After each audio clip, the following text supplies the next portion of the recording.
Raising the Cost of War, Armenia's Deterrence Strategies article by Davit Petrosyan, published on January 17, 2025 on EVN Report. The Armenian and Azerbaijani authorities failed to finalize a peace agreement in 2024.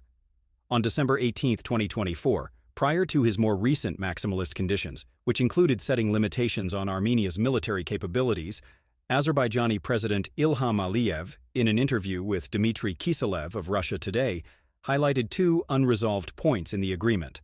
1. Refraining from filing international lawsuits against each other, and 2. The non-deployment of representatives of other countries along the border. Aliyev emphasized the amendment of the Armenian constitution and the dissolution of the OSCE Minsk group as additional conditions for signing a peace agreement. These points are complex and important, making consensus difficult to achieve in 2025.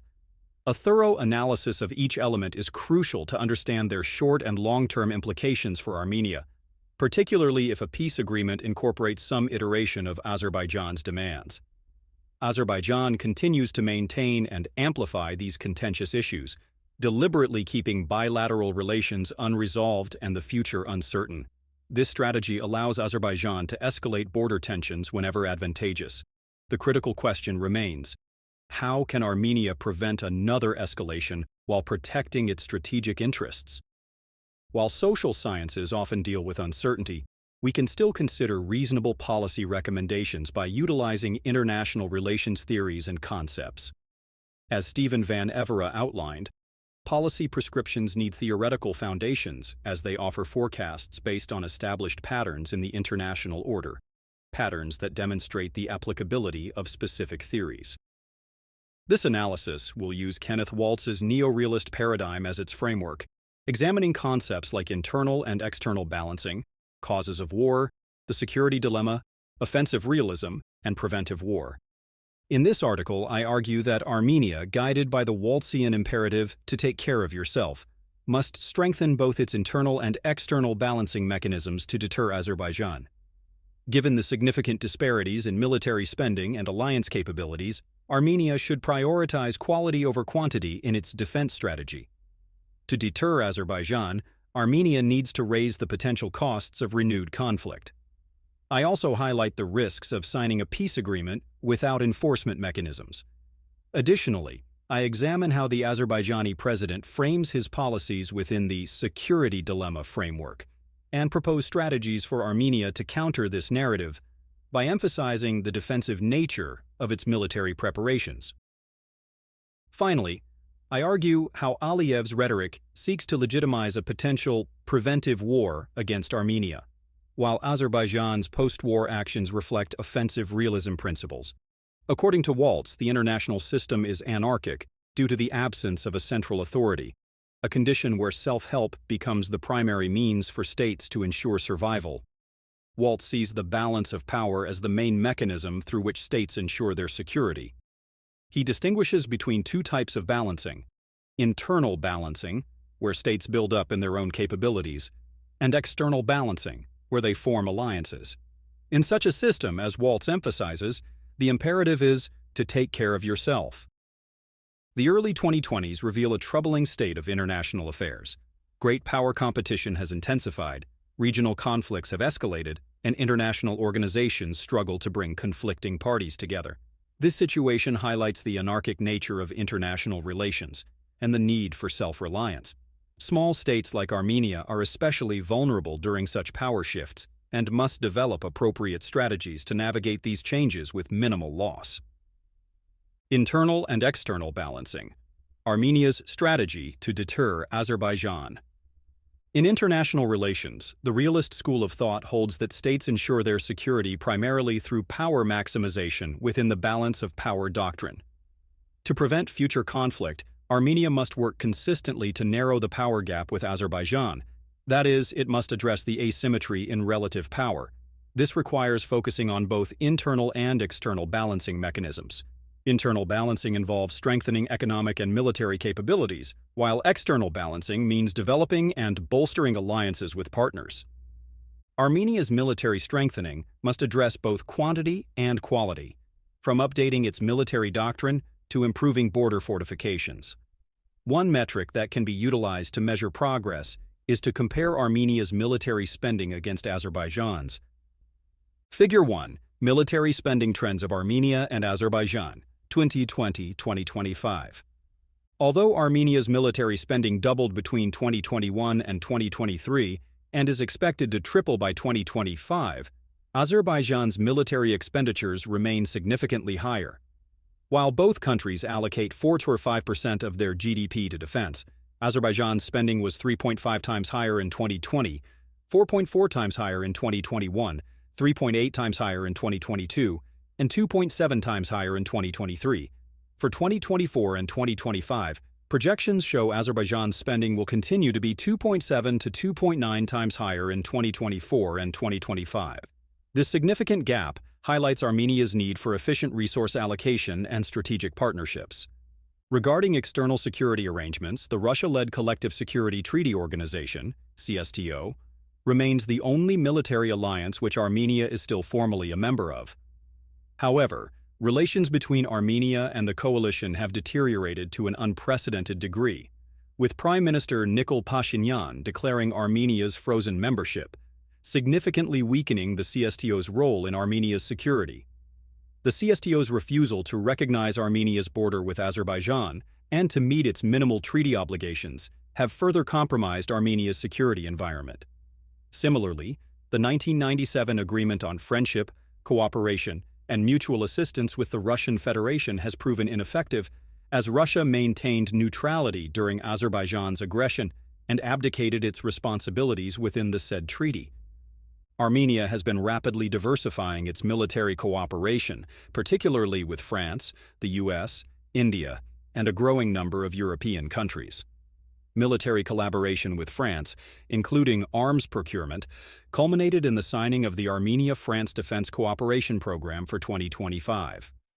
On July 15th, Armenian troops participated in the joint Armenia-US Eagle Partner 2024 military exercise, and on December 5, 2024, Minister of Defense Suren Papikyan met with the U.S. Secretary of Defense Lloyd J. Austin at the Pentagon. By summer of 2024, Armenia had become India's top arms importer. In addition, periodic announcements by the U.S., France, and EU officials, often at high levels, supporting Armenia's sovereignty and territorial integrity, have considerably strengthened Armenia's external balancing capacities. Political scientist Dr. Nerses Kopalian has described this process as the diplomatization of security. He explains, lacking military deterrence capabilities, Armenia has relied on the diplomatization of its security by coordinating diplomatic pressure with the United States, the European Union, and France to deter Azerbaijan from further interstate militarized activities. The deployment of the EU mission in Armenia, EUMA, demonstrates Armenia's external balancing efforts. Since the mission began on February 20, 2023, Azerbaijan has not occupied any additional Armenian territory, and border incidents have decreased significantly. The mission has effectively deterred Azerbaijan from launching new provocations and escalating border tensions. This success highlights why Aliyev's demand to remove foreign representatives from the Armenian-Azerbaijani border raises concerns. It could significantly heighten the risk of renewed aggression. Western actors, particularly the US, EU, and France, have played an essential role in safeguarding Armenia's security through collective pressure and the EUMA's presence on the Armenian-Azerbaijani border following the 2022 Yermak escalation. Unlike Azerbaijan, which has signed the Shushi Declaration with Turkey committing both countries to mutual assistance in matters of independence, sovereignty, and territorial integrity, Armenia lacks a comparable alliance. Given the disparities in military spending and alliance capabilities between the two states, Armenia's ultimate goal is deterring Azerbaijan from escalation. What policies and tactics from the realist school of thought could Armenia adopt to achieve this? How to deter Azerbaijan. Analyzing war's causes and costs. States launch wars for various reasons, from irrational leadership to miscalculations due to incomplete information. Rationalist theories suggest that war becomes more likely when the aggressor believes the potential gains outweigh the costs. James D. Fearon identifies two key dimensions: private information and commitment problems. A lack of information is seen to lead some leaders to overestimate their capacities and underestimate their opponents, fostering unrealistic expectations of victory. They may also misjudge their adversary's resolve to fight, incorrectly assuming they can avoid war. The commitment problem arises from mutual distrust. Neither side believes the other will honor negotiated agreements.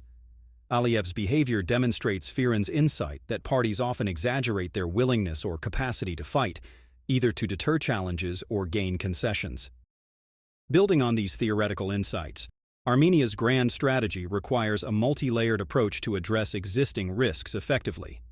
Armenia should pursue three key objectives: continue diversifying its military partnerships, increase investment in defensive armaments, and clearly communicate its red lines and demonstrate resolve to defend them. Aliyev's characterization of Armenia's rearmament as revanchist reflects a deeper concern. As Armenia recovers from the 2020 war, Azerbaijan's ability to achieve political aims through threats and pressure diminishes. Armenia should communicate to the international community that its rearmament is not driven by revisionist ambitions, but by defensive needs. Through all available channels, Armenian officials should continue emphasizing the following key points in constructing a consistent narrative. 1. Azerbaijan continues to occupy 200 square kilometers of Armenian territory. 2. Azerbaijan continues to detain Armenian prisoners of war. 3. Azerbaijan consistently impedes peace agreement negotiations. 4. Azerbaijan's military spending surpasses Armenia's by 3 to 4 times.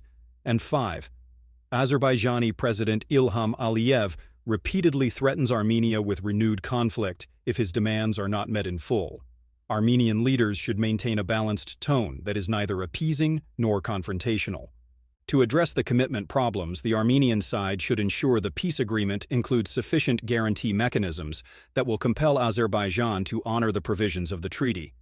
Without such mechanisms, the agreement risks merely cementing the current status quo: the takeover of Nagorno-Karabakh by Azerbaijan, the ethnic cleansing of Armenians, the occupation of Armenian territories, the partially delimited border, and the ongoing blockade of Armenia, while failing to provide adequate security guarantees for Armenia. The security dilemma: implications for Armenia and Azerbaijan. The security dilemma is an important concept in realist international relations theory. It occurs when a country's efforts to enhance its security through military spending, border fortification, or new alliances are interpreted as a threat by another country, who assumes these measures target it.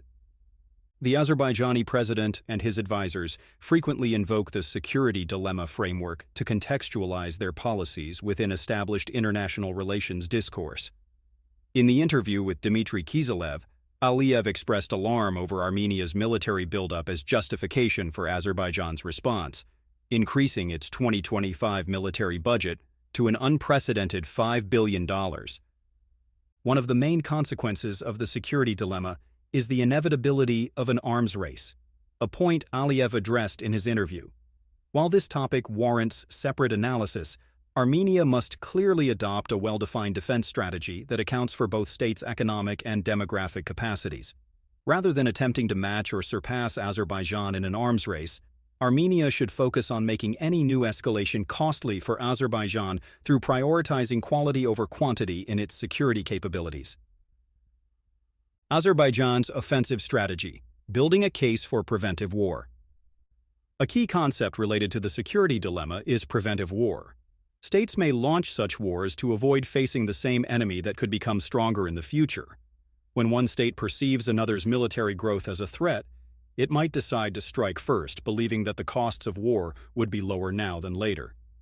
In his interview with Kiselev, the Azerbaijani president made several statements that could be interpreted as warnings and attempts to justify a potential preventive war against Armenia. He stated that Azerbaijan could not remain passive while Armenia receives military support from France and the United States. He concluded, "This must stop, but if it continues, it will mean there should be no further claims against us afterward." After the 44-day war, Azerbaijan acted according to the logic of offensive realism rather than defensive realism. Azerbaijan pursued an expansionist policy by entering Armenia's sovereign territory to maximize its power, thereby enhancing its security and negotiating position at Armenia's expense. Understanding Azerbaijan's adoption of offensive realism can help Armenian authorities better anticipate its ambitions and future actions.